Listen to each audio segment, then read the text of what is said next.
Right now on Jamaica News Page tonight, deadly violence across Jamaica. 4 men killed in a brutal overnight rampage in Manchester.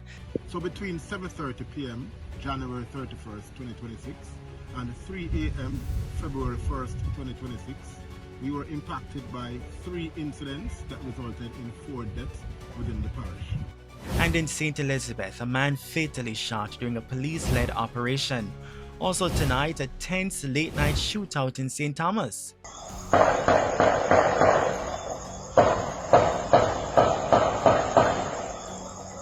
Police come under fire during a high-speed chase as gunmen escape into nearby bushes. Plus, there is good news tonight. Relief for storm victims. The government begins dispersing financial assistance to families affected by Hurricane Melissa. And there's more good news tonight. A century of service, faith, and love. At 100 years old, a retired Jamaican educator reflects not on the years that she has lived, but on the lives that she has touched. Her story and the legacy that still inspires later tonight. Welcome or welcome back to Jamaica News Page tonight, news that keeps you connected to what's happening across Jamaica. And we're powered by viewers just like you. We've got special rewards just for you. When you become a Jamaica News Page member, you'll unlock these special rewards you love, including a loyalty badge next to your name in the comments, shoutouts for your birthday, anniversaries, other special moments, and so much more. Joining is easy. Just click subscribe, then click join, and choose to become a Full Star or Full Elite member right now. That's it, simple and quick. A link to join has been posted in the comments. Please leave a comment so we can welcome you with a shout out. Thank you for joining us, O'Shane D2382. Jamaica News Page tonight starts right now. News tonight, we begin in downtown Kingston, where a fire has broken out at the Amar's clothing store earlier today. Up to news time, firefighters and emergency responders remained on the scene, working to bring the blaze under control. Thick smoke could be seen from the commercial building, as you can see there, as crews battled the flames. So far, there have been no official reports of injuries. The cause of the fire has not yet been determined. We will continue to follow this developing situation and bring you updates as more information becomes available. Now to disturbing violence in Manchester. 4 men were killed in 3 separate shooting incidents between Saturday night and early Sunday morning. The deadly attacks occurred in Newhall, Old England, and Ellen Street. My name is Kerry Duncan. I'm a superintendent of police and I'm a commanding officer for the Manchester Division. So between 7:30 p.m. January 31st, 2026 and 3 a.m. February 1st, 2026, we were impacted by 3 incidents that resulted in 4 deaths within the parish. Alright, where did these incidents happen, and if so, could you say where the first one was? The first incident occurred in the Newhall district, where one Dejani Hamilton was fatally shot. The second happened over in Old England, where we saw 2 persons being killed at a premises. And where did the last one happen? The third incident happened in Ellen Street, also in Manchester. Alright, based on your intelligence so far, is there any connection between these incidents? We are following some very, very strong leads surrounding these incidents. We have our theories, and so we believe that in order to this time with our investigation, we are encouraging 2 persons that we believe can assist us in advancing these investigations. And the first is Mr. Orion Nelson, otherwise called Prince, of a Mayday address, as also Mr. C.J. Wilson of an Old England address. We are encouraging them to make their way to the nearest police station, or in particular, the Mandeville police station. Also tonight, a fatal shooting in St. Elizabeth. A man has been shot and killed during a counter-terrorism and organized crime investigation branch CTOC-led operation in the community of Gutters. The deceased has been identified as Oral Foster, otherwise called Cartel. Police say the operation took place around 4:30 Friday morning in Mountain Valley, where officers went to execute a warrant at Foster's home. Investigators report that officers were allegedly met with gunfire and returned fire. Foster was fatally shot and a firearm was reportedly seized during the operation. The incident is under investigation. Meanwhile, police in St. Thomas are searching for gunmen following a late-night shootout with officers.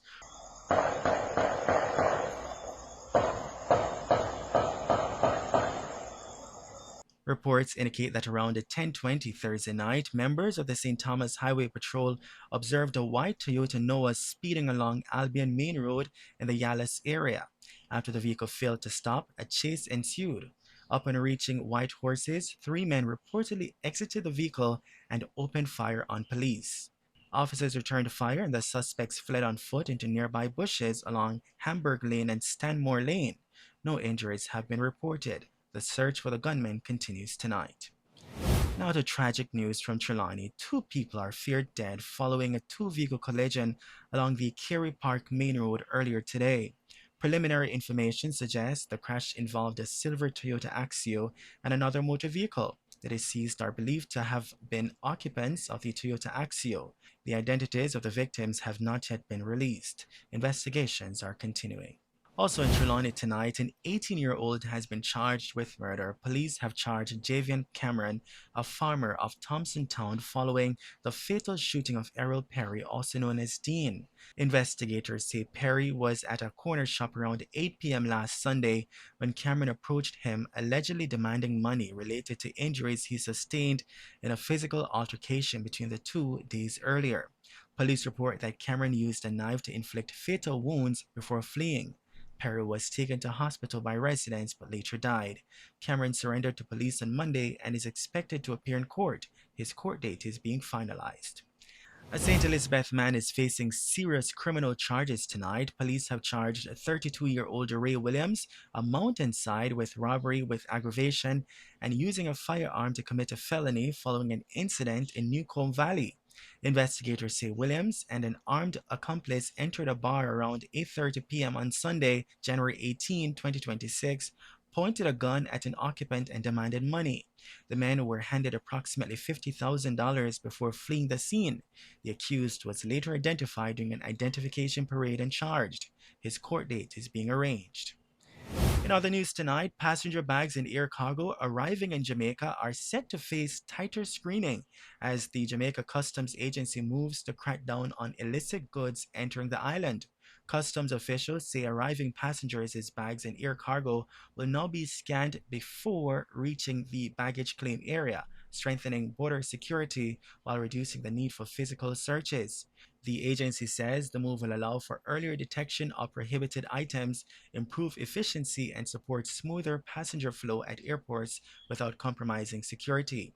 Senior Director for Non-Intrusive Inspection and Security, Kingsley Henry, says the initiative is part of Customs' broader modernization drive using technology, intelligence, and risk-based targeting. Henry says the goal is to ensure every piece of cargo entering Jamaica is scanned, giving customs and travelers greater confidence that items are free of narcotics, firearms, or other prohibited goods. Customs is also urging industry stakeholders to support the rollout, with formal engagement expected to begin soon. The government has begun dispersing financial assistance to Jamaicans whose homes were damaged or destroyed by Hurricane Melissa, marking a major step in the country's shelter recovery and reconstruction efforts.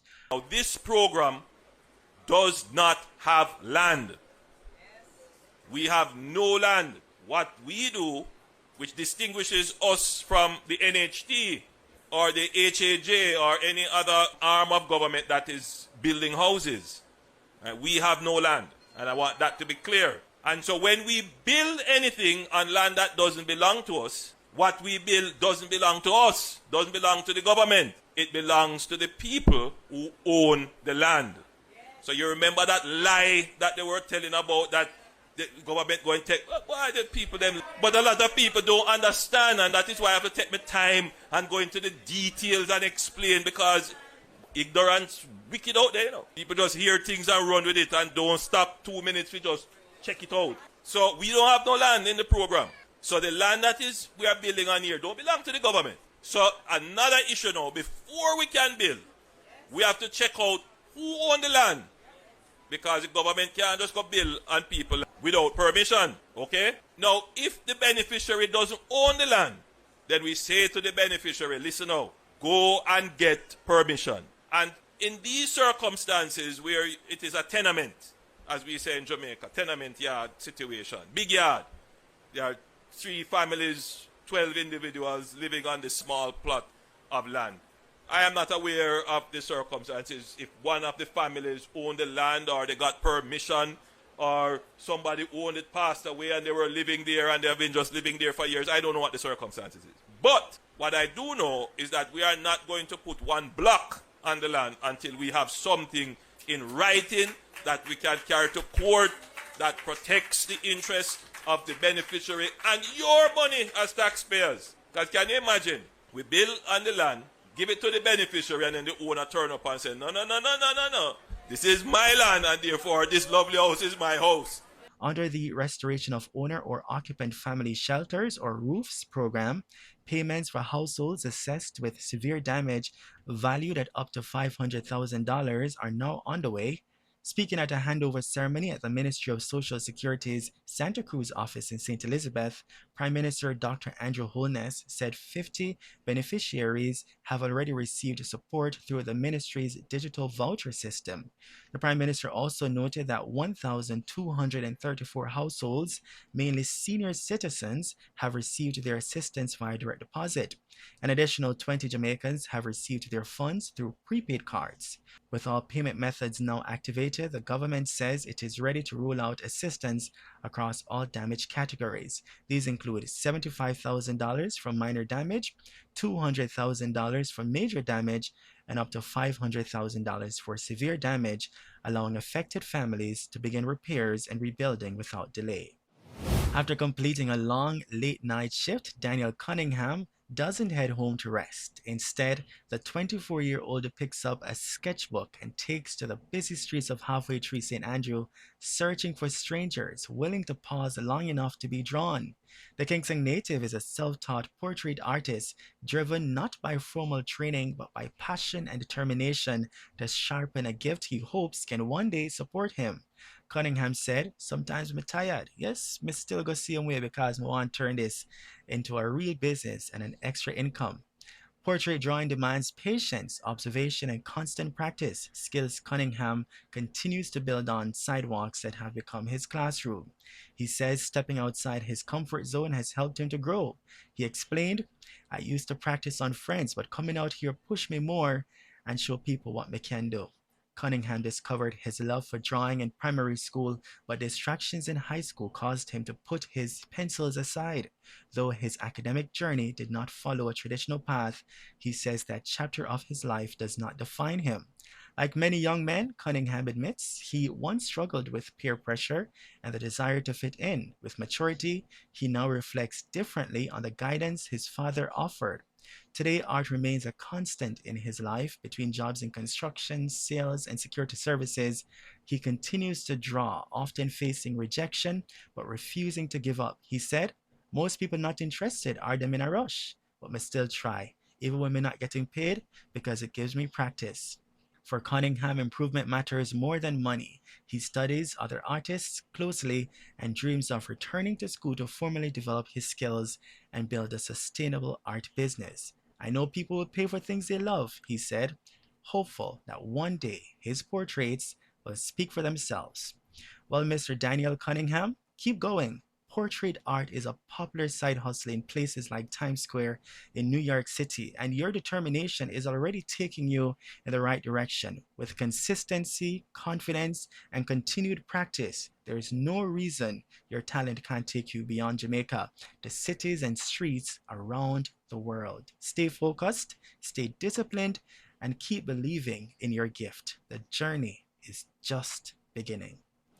And there's more good news tonight. At 100 years old, retired educator Henrietta Adina Williams measures her life not in years, but in the countless lives she has touched. Born on January 19, 1926, so happy belated birthday, Miss Williams, and raised in Hall's Delight, St. Andrew, Williams described a childhood shaped by strong Christian values and a firm sense of responsibility. Her love for learning began early. With help from her older sister, she learned to read at home, arriving at school already ahead of her peers. That early start blossomed into a lifelong calling. Teaching, Williams says, was never just a job. it was a mission. Driven by compassion, she continued teaching children whose parents could not afford fees, focusing less on payment and more on purpose. Over the years, she taught reading, writing, and mathematics and social studies, earning a reputation for excellence, especially her insistence on neat handwriting. Her commitment extended beyond the classroom. While living in Portland, Williams offered extra lessons to struggling students, including those who had been written off by the formal education system. At home, her personal and professional lives were deeply intertwined. She and her husband raised 5 children in a stable, loving household. When he died in 1973, Williams was left to raise the family alone, a challenge she says she overcame through faith. All her children remained in school and went on to build successful lives. Around that same period, Williams also took in a baby left at her gate by a relative, raising the child as her own. Seki knows she's a good parent.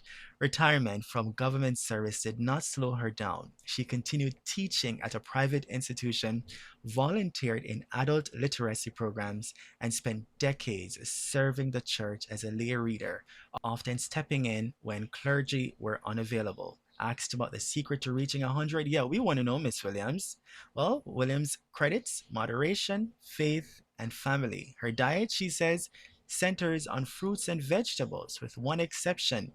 I eat everything except cocoa. She believes her outlook on life made the difference. Love children and God, she said. Stay cheerful, take care of your children, and take care of other people's children. A century old and a legacy that will live on for generations. Beautiful, beautiful story. Congratulations, Miss Williams, on your milestone and contributions. And before we go tonight, let's pick up one of our new members, O'Shane D2382. Thank you for joining us, subscribing, and watching.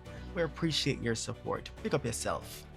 And that's the news on Jamaica News Page tonight. News that keeps you connected to what's happening across Jamaica. And we're powered by viewers just like you.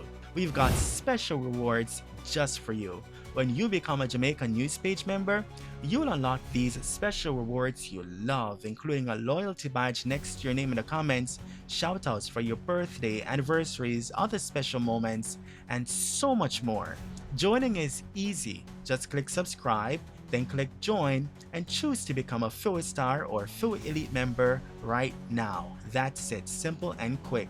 A link to join has been posted in the comments. Please leave a comment so we can welcome you with a shout out. Thank you for joining us, and also thank you for watching Jamaica News Page tonight. We'll see you in the comments, and be sure to join us again for more news. From all of us here, good night.